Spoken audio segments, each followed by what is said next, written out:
الواحد الفرد الصمد لم يلد ولم يولد ولم يكن له كفوا أحد والصلاة والسلام على سيدنا وحبيبنا وشفيعنا وقرة أعيننا ومولانا محمد من اسمه في السماء أحمد وعلى آله وأصحابه الأمجاد أما بعد قد قال الله تعالى في كتابه الكريم وهو أصدق القائلين أعوذ بالله من الشيطان الرجيم بسم الله الرحمن الرحيم هو الذي يصلي عليكم وملائكته ليخرجكم من الظلمات إلى النور وكان بالمؤمنين رحيما. Yang sama kita hormati dan Allah muliakan mursyid kita, murabbi arwahina, al-arif billah, al-alim al-fadil, Abuya Syekh Haji Amran Wali Al-Khalidi beserta Umi dan keluarga besarnya yang saya hormati dan Allah muliakan, para abu, juga segenap Wali Nangro, tak lupa Wali Nangro Jakarta, Tengku Khairun Nas, panitia penyelenggara, dan seluruh tamu undangan baik dari Indonesia ataupun dari luar negeri. Hadirin kaum muslimin, hadirat kaum muslimat yang dimuliakan Allah Subhanahu wa taala. Dalam ayat yang saya sampaikan tadi adalah ayat yang turun menurut asbab nuzulnya dalam kajian-kajian tafsir setelah turunnya ayat innallaha wa malaikatahu yusholluna 'alan nabi. Tatkala turun ayat innallaha wa malaikatahu yusholluna 'alan nabi, Abu Bakrin Siddiq menangis. Dalam tangisan beliau disebabkan karena melihat bahwa Rasul adalah makhluk yang amat mulia. Ya Rasulullah, engkau adalah makhluk yang amat mulia. Innaka la'ala khuluqin 'azim. Sementara engkau yang begitu mulia selalu mendapatkan curahan rahmat dari Allah dan dari malaikat Allah. Allah berfirman tadi, innallaha wa malaikatahu yusholluna 'alan nabi. Sementara kami ya Rasul, saya Abu Bakar dan teman-teman yang lainnya ini, bagaimana caranya untuk mendapatkan rahmat dari Allah dan rahmat dari malaikat Allah, rahmat dari Allah dan istighfar dari malaikat Allah. Kami yang lebih butuh ya Rasul. Kamu sudah mulia,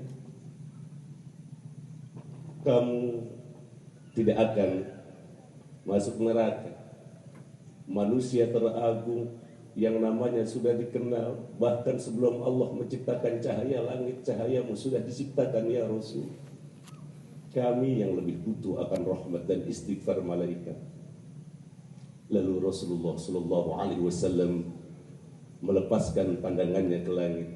Turunlah malaikat Jibril membawa ayat walladzi yusalli alaikum wa malaikatuhu liyukhrijakum minadh dhulumati ilan nur wa kana bil mu'minina rahima. Dialah Allah Subhanahu wa taala yang menurunkan rahmat atas kamu. Begitu juga malaikat-malaikat Allah menurunkan, membacakan istighfar untuk kamu. Wa kana bil mu'minina rahima. Dan Allah Subhanahu wa taala kepada orang-orang mukmin penuh dengan kasih sayang. Maka kasih sayang ini sebenarnya adalah ajaran yang amat melekat dengan ajaran Rasulullah. Ajaran apapun yang mengajarkan tentang kasih sayang, kelompok apapun yang mengajarkan tentang kasih sayang, maka kelompok itu adalah kelompok Rasulullah. Humul qaum la yasqa bihim jalisuhum. siapapun mereka yang duduk di sana mengajarkan kasih sayang dan jalan untuk dekat kepada Allah, siapapun yang duduk di sana insya Allah tidak akan pernah celaka. Rasul yang menerangkan itu tidak akan pernah sesat. Apa hak kita untuk mengatakan salah orang yang sedang cinta dengan Allah Subhanahu wa ta'ala? Apakah kita sudah mengenal Allah dengan sebenarnya? Yang maha kenal adalah Nabi Muhammad sallallahu alaihi wasallam. Isra Mi'raj adalah satu bukti betapa dekatnya Nabi Muhammad dengan Allah. Qaba qausaini au adna wa innaka la'ala khuluqin 'azim. Apa yang akan kita katakan kepada Rasulullah nanti di yaumil qiyamah, di saat kita menyalahkan orang-orang yang sedang cinta dengan Allah, di saat orang-orang yang sedang berjalan menuju Allah lalu kita salahkan, apa jawaban kita di hadapan Rasulullah sallallahu alaihi wasallam? Hadirin yang saya hormati dan Allah muliakan, hadirin ini enak dekat dengan tinggal Abuya, terutama yang di Labuan Haji. Saya ini jauh, ingin sekali setiap hari itu melihat Buya, memandang. Cara saya untuk selalu ingat dengan Buya, ya fotonya saya taruh di ruangan saya. Kemudian mengamalkan apa yang sudah Abuya ajarkan kepada saya, dan saya sudah mengambil thariqah dari beliau, dan saya sudah suluk. Alhamdulillah, latoib yang 11 sudah diajarkan, zikir Allahu Allah Buya sudah mengajarkan, dan Nabi Isbat sudah. Dan saya merasa sampai saat ini nggak pernah saya dilupakan oleh Buya sekalipun saya jauh. Anda ini dekat, kapanpun bisa memandang wajah Buya. Kalau saya harus robitoh dulu, kemudian harus khusyuk dulu, harus menghadap kiblat, hadirkan hati. Dan saya punya jamaah juga teman sebenarnya, itu beliau aslinya dari negara Timur Tengah. Sebelum komplit beliau kuliahnya itu di Italia, namanya Haji Mahmud, aslinya Syria masa kecil di sana, dan beliau itu tempat tinggalnya di Syria di tempat tinggalnya Ibrahim bin Adham. Siapapun pasti kenal dengan Ibrahim bin Adham untuk orang-orang yang menjelajahi perjalanan thariqah dan tasawuf. Kemudian beliau kuliah ambil di Italia, dari Italia kemudian beliau pindah ke New Zealand, bisnisnya di Australia, di Bogor itu ada vilanya. Dan villa beliau, Syekh Mahmud, Haji Mahmud itu pernah dipakai untuk zikir dan mudzakarah oleh murid-murid Buya, Tengku Khairun Nas, dan kita ke sana. Bahkan Tengku Ahmad waktu itu hadir. Beliau sangat cinta sekali dengan Abuya. Lihat, dari Syria, lahir di negara yang ulama besar. Kita tahu ulama terbaru yang belum lama ini wafat, pengarang tafsir Al-Munir, Wahbah Az-Zuhaili. Tafsir Al-Munir karangan Wahbah Az-Zuhaili ini jadi rujukan untuk semua ulama-ulama, dan tafsir ini sifatnya kontemporer. Dia mengambil daripada Barokah Salaf dan Baqiyatul Khalaf. Bagaimana kepandaian beliau ini menggabungkan daripada pendapat-pendapat ulama khalaf dan ulama salaf dan ulama khalaf yang jumlahnya 18 jilid. Dan Syekh Mahmud adalah salah satu murid dari anak pengarang kitab Tafsir Al-Munir, Wahbah Zuhaili, cinta dengan Abuya. Rencananya beliau harusnya ikut, karena saya kesini kemarin, saya dari umroh pulang, kemudian Buya saya harus pulang. Alhamdulillah saya kalau ke Aceh ini bahasanya pulang, Pak.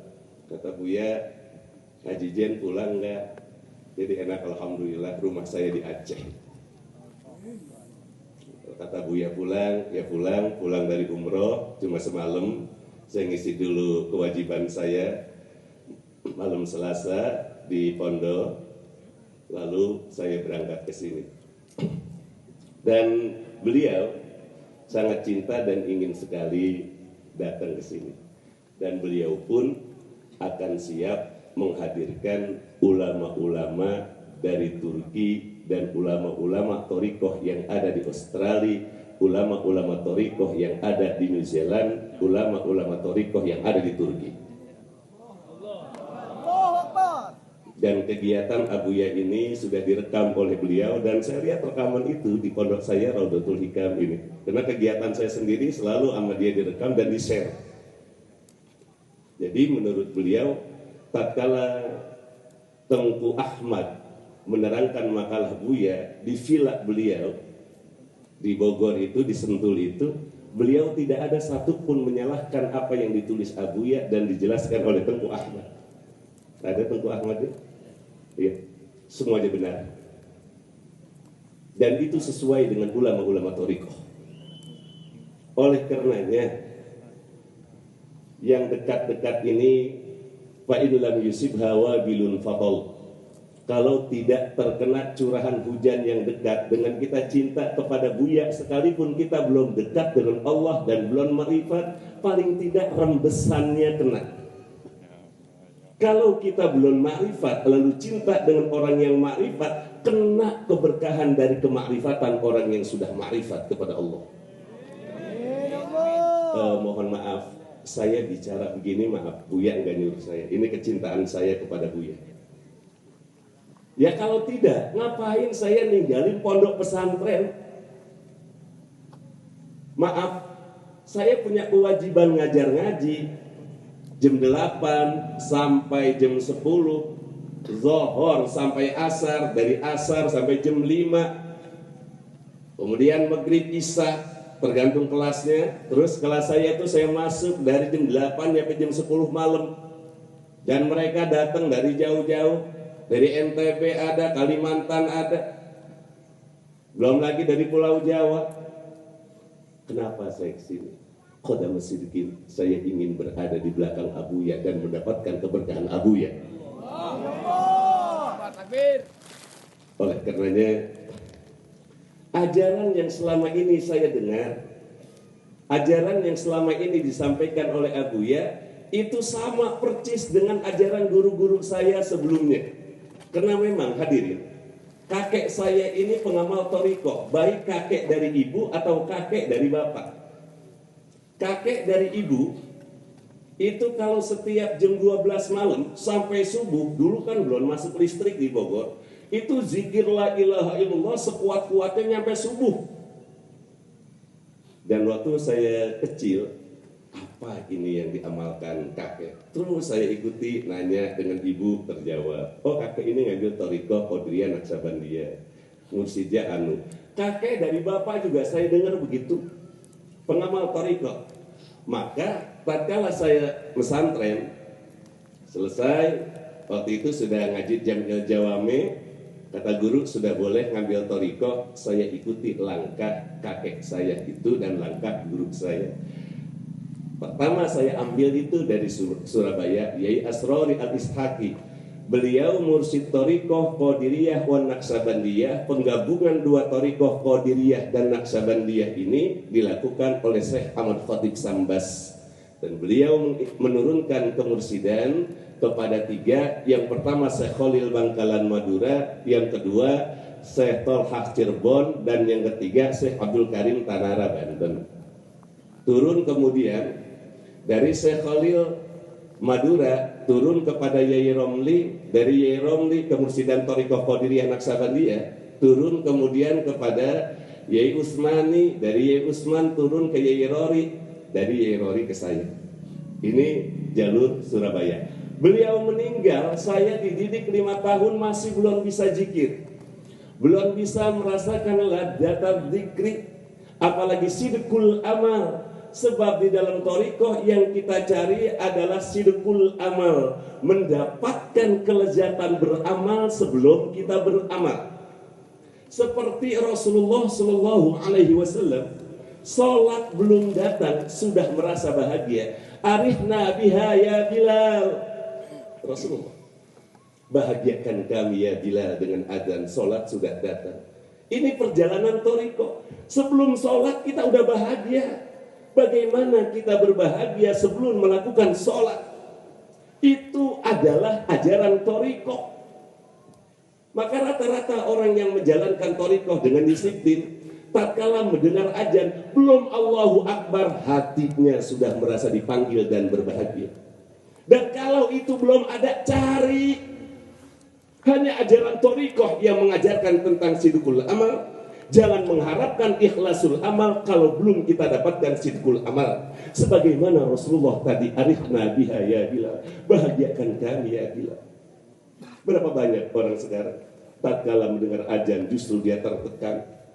Saya belum selesai kerja, saya sedang enak makan. Kalau orang thariqah kebanyakan tatkala dia mendengar azan, hatinya ngiblat kayak kompas, ingat kepada Allah. Kenapa? Karena hatinya dididik tawajuh. Dengan demikian, apa yang diajarkan Abuya adalah ajaran Rasulullah Sallallahu Alaihi Wasallam. Ajaran Al-Quran. Awas, siapa yang menyalahkan, siap-siap nanti akan berdebat dengan Rasulullah Sallallahu Alaihi Wasallam. Maaf Pak Dirin, waktu di Bogor ada mudzakarah yang keempat, ulama-ulama Pulau Jawa, Jawa Timur, Jawa Tengah, Jawa Barat, tidak ada tuh satupun yang menyalahkan Buya. Mereka hadir. Dan banyak sekali mursyid-mursyid thariqah dari jalur Cirebon. Karena dari jalur Cirebon itu Syekh Tolhah turun ke Syekh Mubarak turun kepada Abah Anom. Kemudian dari Banten, Syekh Abdul Karim Tanara turun kepada Syekh Asnawi turun kepada Mama Suhari turun kepada Mama Kadim turun kepada Syekh Sukanta saya. Mereka hadir semua dan membenarkan apa yang dibahas oleh Abuya. Jadi lihatlah kebenaran itu dengan mata kebenaran. Matahari mungkin saja tidak bisa dinikmati oleh orang yang matanya sakit.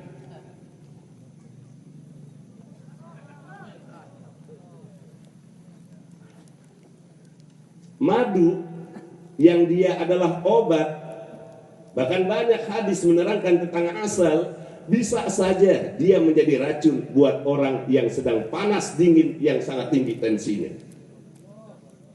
Bahkan orang yang panasnya menggigil cukup tinggi tensinya, minum madu dia akan mati. Jangan-jangan bukan cahayanya yang salah, mata kitanya yang belekan. Bukan madunya yang salah, badan kitanya yang belum turun hawa nafsu sehingga panas, sulit untuk menerima kebenaran. Seperti sulitnya Abi Lahab melihat Rasulullah Muhammad adalah kekasih Allah Subhanahu wa Ta'ala. Jangan-jangan begitu. Kemudian kita berharap saja mudah-mudahan Buya panjang umur. Dan untuk mudzakarah nanti yang akan diadakan ini sukses sebagaimana yang sudah berjalan. Saya sering sampaikan kepada teman-teman, kalau Buya sudah memberikan titah atau perintah kepada kita sam'an wa ta'atan, jangan berkata 5. Kenapa harus saya? Jangan.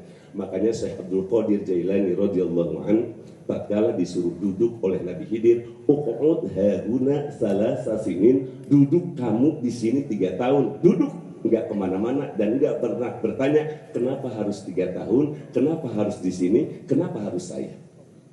Jadi kalau sudah Buya memberikan titah, bersyukurlah kepada Allah sebagaimana saya pernah diberikan titah oleh beliau untuk menjadi panitia penyelenggara mudzakarah yang keempat di Bogor. Lalu saya terima, lalu Buya mendoakan teman-teman semuanya, baik yang ada di Sumatera, kemudian di Sulawesi, terlebih-lebih teman-teman Jakarta bekerja dan sukses, berkahnya kerasa oleh saya sekarang.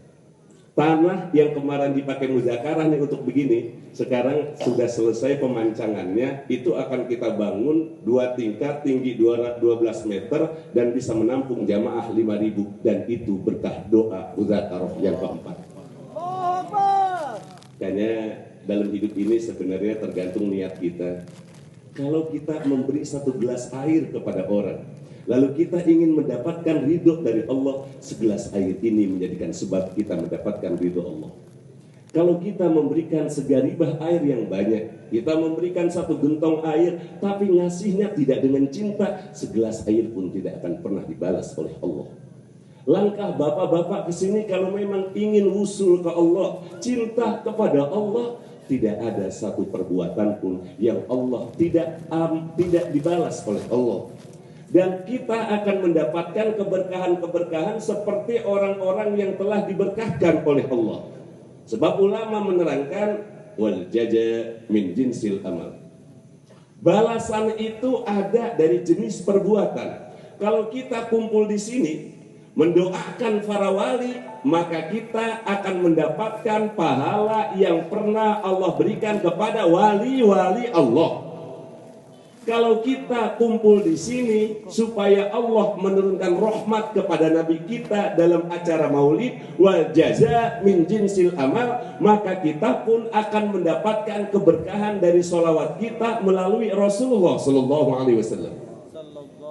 Humul kaum la yasqa bihim jalisuhum. Di sini tidak diajarkan tentang hal-hal yang menyalahi syariat. Yang ada kita harus cinta kepada Allah, cinta kepada Rasulullah, dan jaga syariat sekuat-kuatnya. Lalu di dalam menjalankan syariat kita kudu ikhlas. Ikhlas istiqomah adalah bahasan thariqah, ihsan adalah bahasan thariqah, jampun wa tafriq bahasan thariqah, tawajud wijdan wujud bahasan thariqah, maujud ma'dum bahasan thariqah, dan syairnya 5 kitab komplit tentang jampun wa tafriq. Ini yang kadang-kadang kalau di Jawa Barat gini, kalau dia mempelajari kitab itu diselesaikan dulu. Kayak baca kitab dari halaman 1 sampai halaman 50 misal, selesaikan dulu. Enggak boleh kemudian ada penentangan.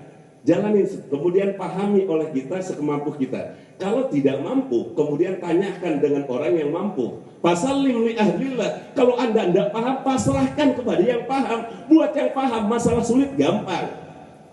Ini kadang-kadang kita repot, kita enggak paham, dipaksakan untuk paham, apalagi ini berkenaan dengan hakikat, akhirnya ingkar terhadap ilmu thariqah dan ulamanya. Kalau di Jawa Barat kayak gitu, maaf. Kita belajar, sempurnakan dulu pemahaman kita, lalu kita tanyakan dengan alim ulama, baru dengan alim ulama itu diselesaikan.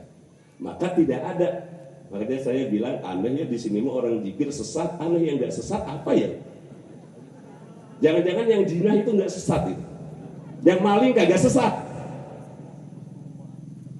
orang jikir. Umul kaum, perintah Allah Subhanahu Wa Taala. Kitab Al-Jili, Masya Allah, di Banten itu ada kajian seminggu sekali. Al-Jili di Masjid Agung Banten. Di Masjid Raya Bogor ada kajian. Lah guru saya ngajarin kitab Abdul Karim Jili. Lah kemudian saya nanya dengan pengarang kitab Al-Fawaidul Mukhtarat, ulama besar dari Madinah, Habib Zain bin Semit, yang pondok pesantrennya di belakang Masjid Jumat. Beliau dalam kitabnya banyak kutipan Abdul Karim Al-Jili, ulama besar dari thariqah Qadiriyah wa Naqsabandiyah. Yai Rori menjelaskan tentang nur Rasulullah Sallallahu Alaihi Wasallam dari Abdul Karim Jili. Lah kemudian kita lihat lagi syairan yang dikeluarkan oleh Syekh Mudawali. In gibtu bada wa in bada goyabani. Itu adalah ada di dalam kitab Futuhatul Makkiyah, dan itu ucapan Sayyidina Ali. Maka orang yang menyalahkan Futuhatul Makkiyah sama saja menyesatkan Sayyidina Ali. Oke, selesai.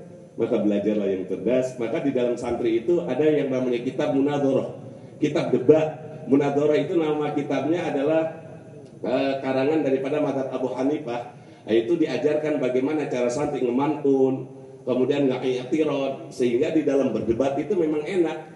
Sehingga kata Imam Ghazali, kalau saya debat sama orang bodoh saya kalah. Kenapa? Banyakan orang bodoh ngomongnya. Kalau saya debat dengan orang pintar saya menang. Kalau saya kalah saya jadi punya ilmu. Tapi kalau orang bodoh saya pasti salah aja di hadapan orang bodoh. Maka kata Imam Al-Ghazali, enakan debat sama tunggul. Tahu tunggul nggak? Kayu dipotong tinggal sisanya. Nah, enakan debat sama itu. Itu Imam Al-Ghazali Hujjatul Islam. Nah, oleh karenanya belajarlah kitab Munadharah yang benar itu, baru kemudian kita Buwaladiyah namanya. Kalau di Bogor kita Buwaladiyah itu pelajaran wajib. Karena yang namanya kiai harus jago cara mengeluarkan dalil dan membantah dalil. Niatnya karena Allah, bukan pengen tenar. Oke? Hadirin rahimakumullah. Lalu Nabi Muhammad SAW mengajarkan kasih sayang, mengajarkan kemudian pemaaf. Ruhama bainahum. Ruhama bainahum adalah nurul ridho, cahaya ridho. Sabar sama ridho beda. Kalau sabar, Allah akan memberikan pahala sabar kepada kita. Atabaka wus'atas sadri. Orang yang sabar, dadanya akan luas. Dadanya luas, hidupnya tentrem. Sementara ridho berhubungan dengan kemaslahatan orang lain. Apabila kita ridho kepada seseorang, maka seseorang itu akan menjadi baik. Dulu ada seorang ibu menerima gandum dari suaminya pulang dari pasar beli gandum, lalu gandum itu diberikan kepada istrinya marah-marah, kok gandum kayak begini dibeli sudah kering, banyak kulitnya. Suaminya bilang, suaminya pengamal thariqah. Makanya pada masa Imam Asyadzili di dalam kitab silahkan lihat Al-Anwarul Qudusiyah, hatta malah tukang garam juga diajarin thariqah. Silahkan lihat atau baca kitabnya. Baca kitab jangan satu. Dan jangan kitab-kitab yang halamannya cuma 60 halaman. Baca tuh yang 3 jilid. Baca yang halamannya itu ratusan supaya wawasan luas. Ingin melihat thariqah, coba lihat kitab-kitab yang tebal kayak Hilyatul Auliya yang memang halamannya 300 itu cuma 1 jilid. Kalau dia ada 3 jilidnya baru ambil kesimpulan. Kemudian kata si bapak begini, loh, ibu marahin siapa? Kalau ibu marahin penjualnya, si penjual inginnya menjual barangnya yang bagus-bagus. Dia hanya mampu menjual gandum yang seperti ini. Nah, kalau ibu nggak marah dengan penjual, berarti ibu marah sama bapak. Bapak mampu beli gandum, ya duitnya hanya mampu untuk beli ini. Bapak nggak bisa beli yang lain, Bu. Berarti ibu nggak ridho sama saya. Atau ibu marah dengan petani yang nanam. Petani di saat dia menanam inginnya gandumnya baik, tapi hasilnya kayak begini. Ibu mau nyalain siapa? Nyalain pembeli, bapak penjual, atau petani? Kalau tiga-tiganya tidak, berarti ibu nyalahin Allah Subhanahu wa Ta'ala. Si ibunya langsung menangis dan taubat. Makanya ridho itu berkenaan dengan orang jadi baik. Jadi kalau kita sudah ridho dengan qada dan qadar Allah, lalu kita berdoa kepada Allah, ridhonya kita akan menjadikan orang lebih baik. Ini makna daripada hadis itu, humul qaum la yasqa bihim jalisuhum, kemudian pada wajah mereka itu apabila idza ru'u zikirullah. Itu hadis. Ada orang-orang kalau kita pandang wajahnya, kita langsung ingat kepada Allah dan ingin kembali menuju Allah. Saya cerita, ini guru mursyid saya, kenapa ini saya ceritakan mursyid saya, Pak? Karena mursyid ini itu warisan dari para guru dari Rasul, terus saya para mursyid, makanya itu warisan. Waktu saya diajak itu acara di Singapura, ya acara di Singapura itu guru saya itu meliwati tempat maksiat di Singapura di Aliwal Street. Kemudian tempat maksiat itu dia masuk ke tempat maksiat. Coba seorang kiai masuk ke tempat maksiat, Makanya boleh masuk ke tempat maksiat kalau orang udah dekat banget dengan Allah. Pas dia duduk di tempat maksiat itu, kemudian ada dua wanita yang menangis. Kemudian guru saya keluar dari tempat itu menuju hotelnya di Aliwal Street. Dan dua wanita itu kemudian datang ke hotel. Lalu minta bertemu dengan Yai Rory. Kemudian kata penjaga Yai Rory, orang dekat Yai, kenapa Anda ingin ketemu dengan Yai Rory? Entah ya, saya kok melihat wajah Kiai itu ingat dosa-dosa saya. Seakan-akan saya mau mati sekarang. Kata si wanita tadi, cuma memandang wajahnya. Enggak harus mulu qala Allah, qala Rasulullah, enggak harus. Mursyid itu baru kita pandang wajahnya, hati kita langsung lembut. Lah kalau kita sudah banyak berapa ayat yang kita keluarkan, qala Allah, qala Rasulullah, orang tetap kagak sadar. Mursyid, kita lihat pandang wajahnya, tapi dengan cinta dan ingin betul-betul sampai dan dekat dengan Allah, Allah akan bimbing. Wa idza ru'u dzikrallah, langsung dia tobat cuma memandang. Begitu juga tatkala mursyid saya meninggal, saya merasa belum bisa zikir, Pak. Saya cari lagi mursyid. Saya adalah orang yang harus qodama sidqin, orang yang selalu berada di belakang bekas telapak kaki guru. Karena yang namanya guru, kakinya kalau kita ikutin pasti ujung-ujungnya innalillahi wa inna ilaihi ridho. Saya ikutin telapak guru saya. Nah, guru saya meninggal yang Surabaya. Dia pengarang kitab Al-Muntakhobat 4 jilid. Itu menerangkan tentang Nur Muhammad, awal cahaya Muhammad sampai pecahan-pecahan Thariqah dan sampai cahaya 315 nabi. Silahkan kalau ke Pulau Jawa cari, kalau memang ingin dikirimin saya kirimin. Tapi saya memang orang yang enggak sungguh-sungguh kemungkinan di dalam berthariqah, enggak usul, rasa masih jauh dengan Allah. Hati saya kok kalau nyebut nama Allah enggak merinding gitu. Ada apa ya Allah? Kayaknya hati saya ini kena stroke. Tangan kalau kena stroke kita cubit enggak terasa. Hati kalau kena penyakit nyebut nama Allah kagak merinding. Kalau merinding, ciri hati itu hidup. Sebagaimana tangan kita, kalau memang tangan kita hidup, kita colek, akan terasa. Jadi kita apakah hatinya ini bangun atau tidur? Gampang. Di saat kita zikir, hati kita merinding tidak. Nah, kemudian beliau meninggal, saya nangis. Ya Allah, saya nggak bisa ini ya Allah untuk menuju jalanmu tanpa ada bimbingan sebagaimana ulama-ulama besar sebelum saya, guru-guru saya harus ketemu mursyid ya Allah. Alhamdulillah 40 hari mursyid saya pertama wafat, saya kedatangan mursyid dari Banten. Namanya tadi Syekh Sungkan Tasalmin. Saya dididik oleh beliau 20 muraqabah, 7 latifah, 20 muraqabah, kholwat, masuk kamar 40 malam, selesai masuk lagi sampai 3 kali, lalu nebus nafsu. Lagi enak-enaknya dididik selama 6 tahun. Yang di Surabaya 5 tahun. Dengan yang Banten 6 tahun. Dengan pendidikannya itu keras, disiplin kayak ABRI. Kalau kita tidak wirid semalaman, itu besoknya harus didobelkan. Itu meninggal lagi. Akhirnya tatkala guru saya meninggal, saya juga menangis. Ya Allah, belum bisa temukan saya dengan mursyid. Kembali kepada hadis wa idza ru'u dzikrallah. Orang-orang yang sudah dekat dengan Allah, kalau kita pandang mukanya adem. Lalu setelah guru saya meninggal, saya melihat wajah Abuya.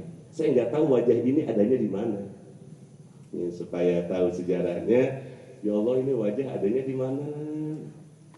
Sebelum guru saya 40 hari meninggal, 7 hari saya udah nangis.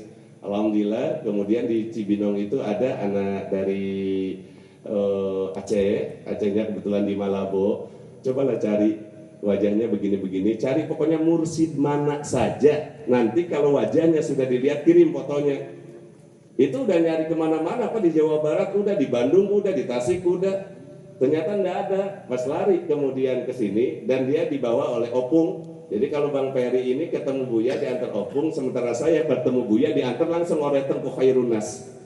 Nah, kemudian Bang Peri ini ketemulah wajah itu, lalu dikirimkan ke saya. Saya bilang wajah ini yang lama telah saya lihat, wajah Buya. Maka alhamdulillah sampai sekarang saya sudah ngambil thariqah dan saya sudah berbaiat dan juga sudah suluk dengan beliau. Saya dengan harapan setelah ini udahlah selesai, saya udah tinggal guru. Mudah-mudahan Abuya panjang umur dan sehat walafiat. Hadirin ibu bapak rahimakumullah. melihat daripada perjalanan Qadamah Sidqin, orang-orang yang soleh, sahabat itu adalah orang yang memiliki ilmu yang tinggi dan ilmunya tidak akan dibandingi oleh siapapun. Karena dia generasi pertama, pendidikan universitas terbaik adalah dosennya Rasulullah. Karena Rasulullah langsung turun ayat Al-Quran jika ada masalah. Sehingga semua para sahabat adalah mujtahid.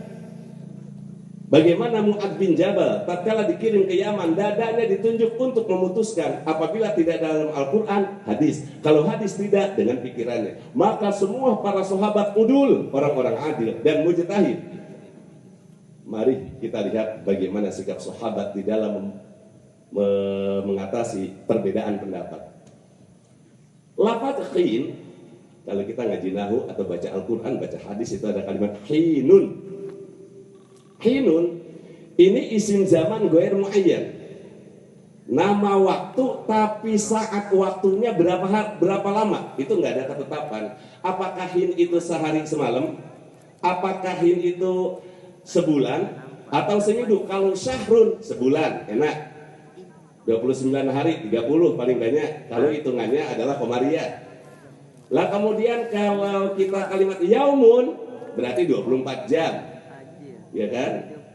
Kalau kemudian seminggu usbu, ya 7 hari. Sementara hinun di Al-Quran banyak, sementara berapa lamanya?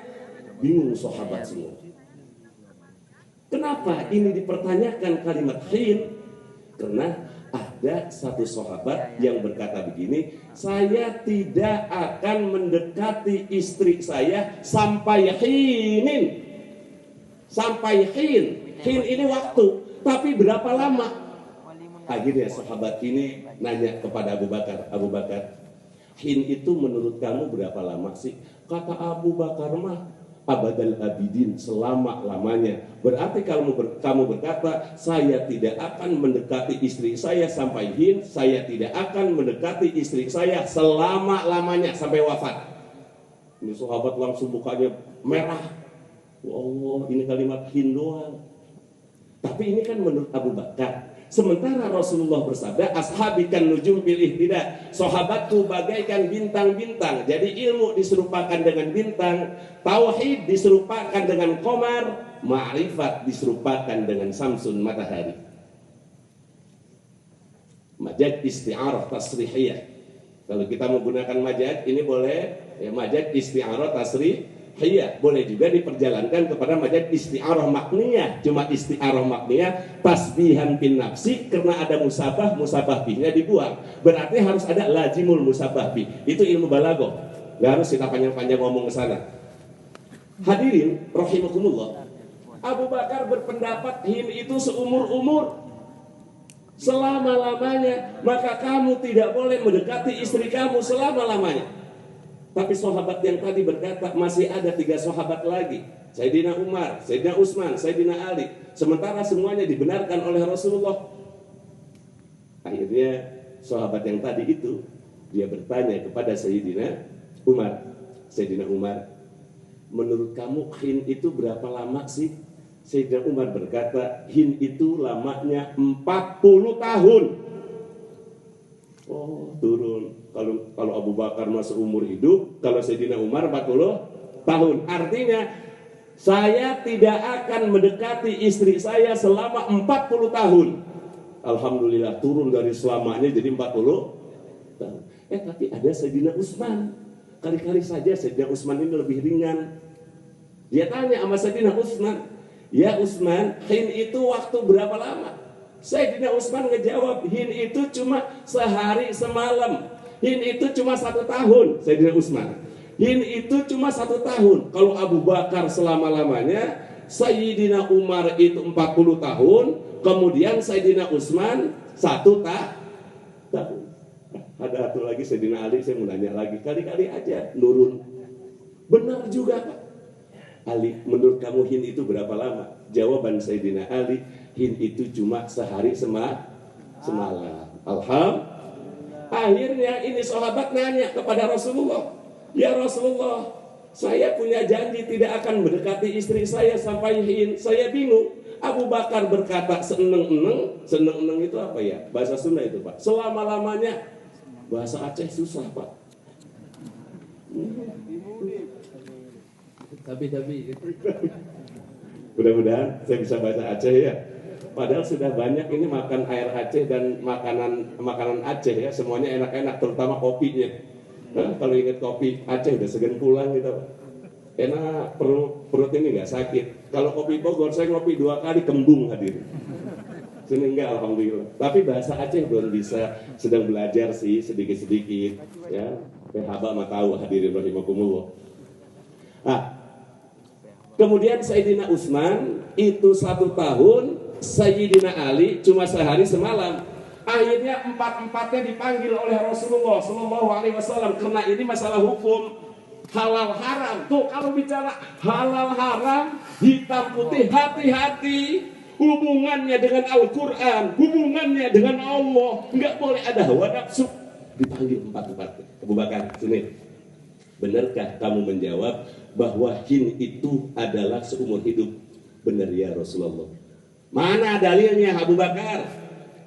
Kata Abu Bakar, ada ya Rasulullah di dalam Al-Quran. Wa matta'nahum ilahin.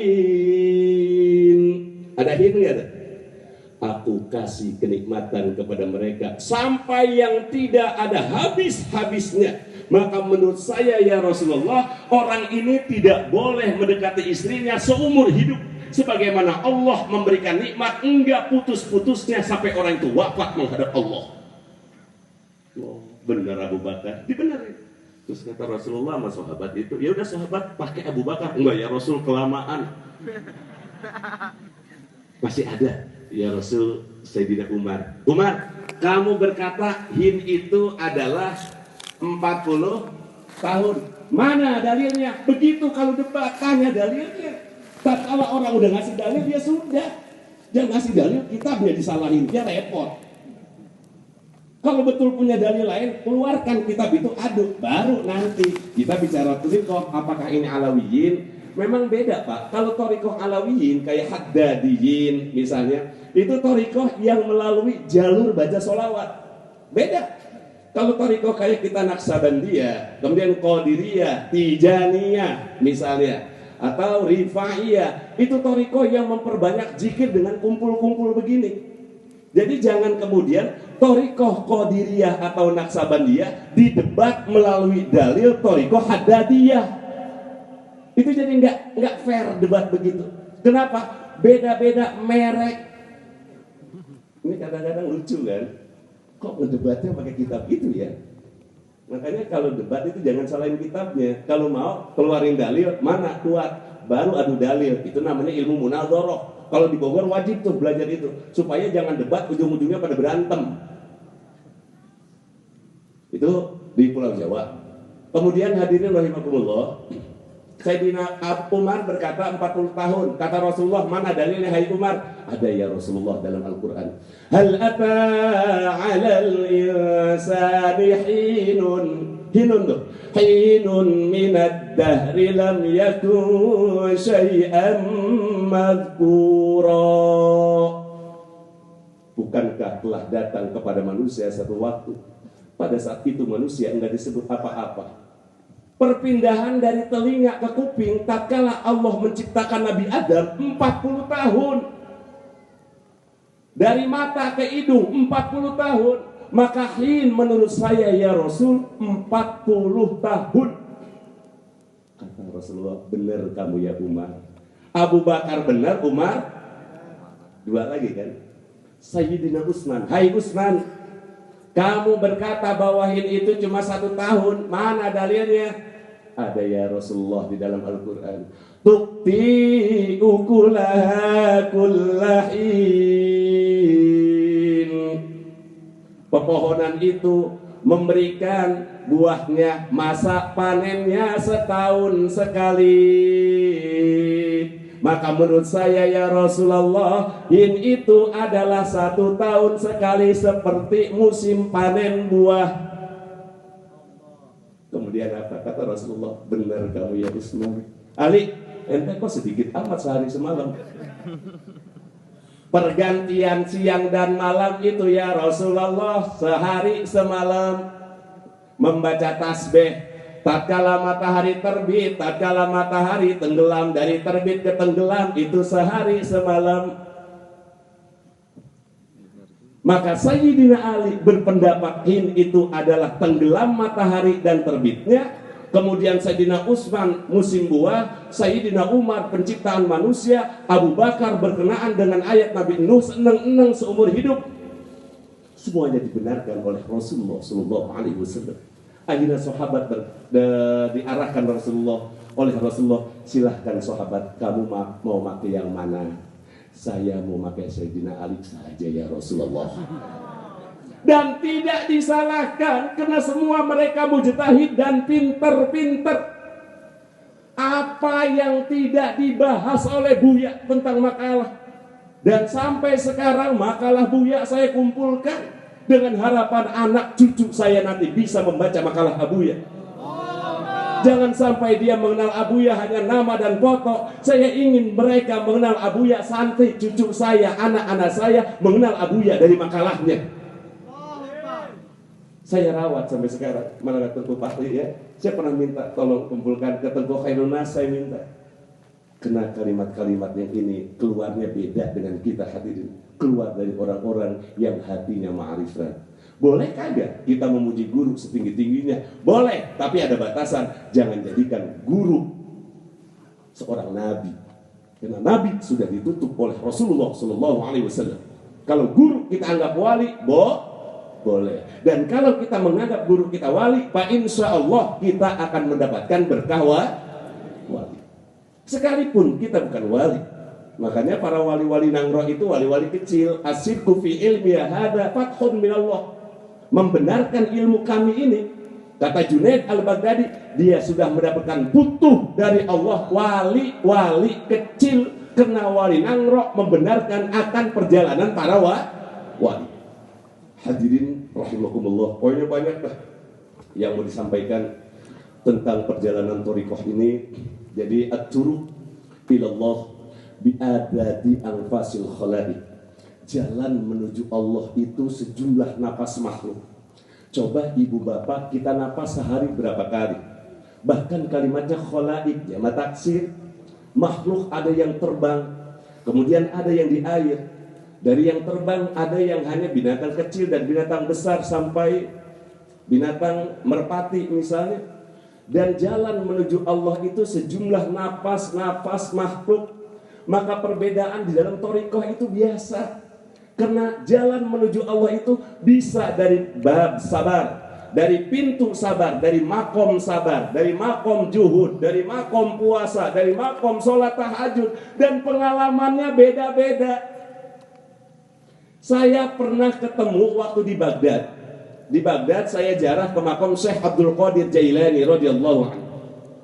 Ternyata Pak, kalau kita ziarah ke sana, setiap mursyid thariqah membawa murid-muridnya itu pakai bendera. Saking banyaknya ulama thariqah seluruh dunia yang datang ke makam Syekh Al-Jailani. Pada saat itu saya berbarengan dengan thariqah dari Kasnazan. Kasnajan di sana ada thariqah namanya Kasnazaniyah. Thariqah Kasnazaniyah. Kemudian dari Turki ada thariqah Qadiriyah Kasnazaniyah. Thariqah ini memperbanyak sholat sunnah. Kalau dia tidak tidur dulu, dari Isya nyampe subuh sholat sunnah mutlak. Sampai gerakannya ini dia merasa bukan dia yang menggerakkan, adalah Allah. Thariqah Kasnazan kalau ditanya, sampai kapan kamu akan sholat sunnah? Sampai Allah memberhentikan saya. Itu di Baghdad. Dan banyak thariqah-thariqah yang lainnya. Kita ngobrol-ngobrol dengan bahasa Arab tentunya. Ternyata buat orang yang memperbanyak Allah di sana ada pengalaman tersendiri. Buat orang yang memperbanyak sholat sunnah di sana ada pengalaman tersendiri. Bahkan Satoriyah ada pengalaman tersendiri. Rifaiyah ada pengalaman tersendiri. Bahkan Maulawiyah, Jalaluddin Rumi ada pengalaman tersendiri. Kemudian murid daripada Syekh Abdul Qadir Jailani, Samaniyah, memiliki pengalaman tersendiri. Semua pengalaman-pengalaman itu adalah dapat dari niat yang tulus ingin dekat kepada Allah. maka satu torikoh tidak bisa didebat disalahkan dengan torikoh lain. Misal, menyalahkan torikoh Qadiriyah dari sisi torikoh Naksabandiyah, tidak bisa. Naksabandiyah disalahkan oleh Qadiriyah, tidak bisa. Karena semuanya memiliki guru dan mursyid, meminum dari lubang yang 12. Sebagaimana Nabiullah Musa, Fadrib bi'asakal hajar, batu diketok oleh Nabi Musa, memancar 12 isnata asrota aina, 12 mata air, mereka minum dari sumber yang berbeda-beda. Maka thariqah Naksabandiyah memiliki rasa tersendiri, dan ini rasa tidak bisa diomongin. Makanya kalau kita zikir itu Naksabandiyah, buyang diri kita kalau malam ya suka diwirid enggak. Kadang-kadang matanya ditutup, oh zikirnya lama, alhamdulillah 3 jam, ditutup tidur hadirin. Ada rasa.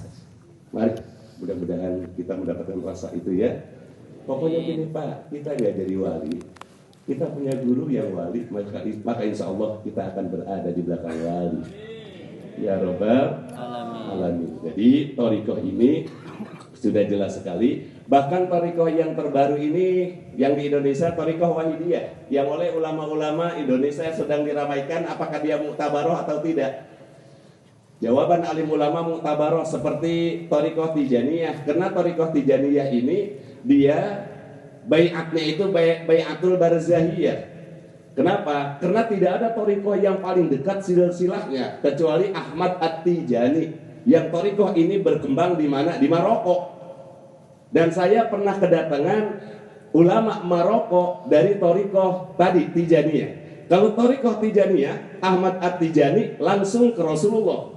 Kemudian diperdebatkan apakah bai'atul barzahiyah ini mu'tabaroh atau tidak. Dibuka kitab-kitab, ternyata mu'tabaroh. Termasuk hadis yang dikeluarkan oleh Imam Sirisikti, man azzama maulidi kuntu syafi'an lahu yaumal qiyamah. Itu Imam Sirisikti meriwayatkan hadis langsung dari Rasulullah SAW di dalam mimpi. Jadi orang-orang meriwayatkan hadis itu langsung ketemu Rasul. Kalau kita, Imam Bukhari, Muslim setiap hari dibaca, mimpinya bukan ketemu Rasulullah, mimpi makan mulu hadirin. Contoh lagi, Abu Hasan Asyadzili itu pernah bertanya kepada Rasulullah, ya Rasul, saya tidak mengerti tentang hadismu. Yang mana? Kata Abu Hasan Asyadzili, man shalla alayya marratan sallallahu alaihi asra. Siapa orang yang membaca salawat kepadaku sekali, maka Allah akan menurunkan rahmat 10. Yang saya akan tanyakan, ya Rasulullah, 1 dibanding 10 balasan ini dari Allah, apakah buat orang yang khusyuk di dalam baca salawat, tatkala dia baca salawat bisa hadir, seakan dia hadir di hadapan Rasulullah, atau Rasulullah mendekati dia, atau orang yang memang tidak khusyuk? Jawaban Rasulullah ini dalam kitab Al-Muntakhabat, kata Imam As-Sajili, ya Abul Hasan, bahwa hadis tersebut, siapa orang yang membaca sholawat sekali, Allah akan menurunkan rahmat 10 buat orang yang kagak khusyuk. Orang yang kagak khusyuk membaca sholawat, nggak tahu artinya, sambil bercanda, Allah kasih rahmat 10. Lalu buat orang yang sudah mengerti arti dan cinta dengan Rasulullah, sampai dia berusaha untuk menghadirkan Rasulullah, bagaimana ya Rasul? Jawaban Rasulullah, itu hanya Allah yang tahu. Maka thariqah yang sekarang kita masuk di dalamnya, rumah thariqah ini mengajarkan kita di saat kita baca sholawat supaya Rasulullah hadir di hadapan kita. Berapa pahalanya? Allah yang tahu. Di mana salahnya? Oleh karenanya hadirin, mudah-mudahan orang-orang juga ingin kayak kita Pak, ya, ingin kumpul, zikir. Mudah-mudahan ajaran ini, paham ini terus berkembang dan maju barokah. Ya. Kemudian kita istiqomah di dalam melakukan ini, sebagaimana doa Buya, Allahumma inni as'aluka taubata wal inabata wal istiqomah ala syariatil dharra wa tariqatil baik. Syariat dan thariqah Abuya selalu mengajarkan kita untuk pegang kenceng-kenceng. Tanpa itu ibarat kapal tidak bisa terbang, ibarat burung tidak punya sayap. Hanya syariat tidak punya hakikat, nggak akan terbang. Punya hakikat, nggak punya sayap, tidak akan terbang. Burung hanya 2 sayapnya, ini aja dia bisa terbang. Cacat salah satunya, maka tidak akan bisa. Dan alhamdulillah MPTT mengajarkan kita untuk memiliki dua sayap supaya kita bisa terbang menuju Allah Subhanahu wa taala. Yang dimaksud terbang adalah keinginan kita, hati kita menghadap Allah. Dan cukup ngeri kelamaan, kita masih ada dengar nasihat dari musyrik kita. Mohon maaf kalau ada kekurangan dan kelupaan. Assalamualaikum warahmatullahi wabarakatuh.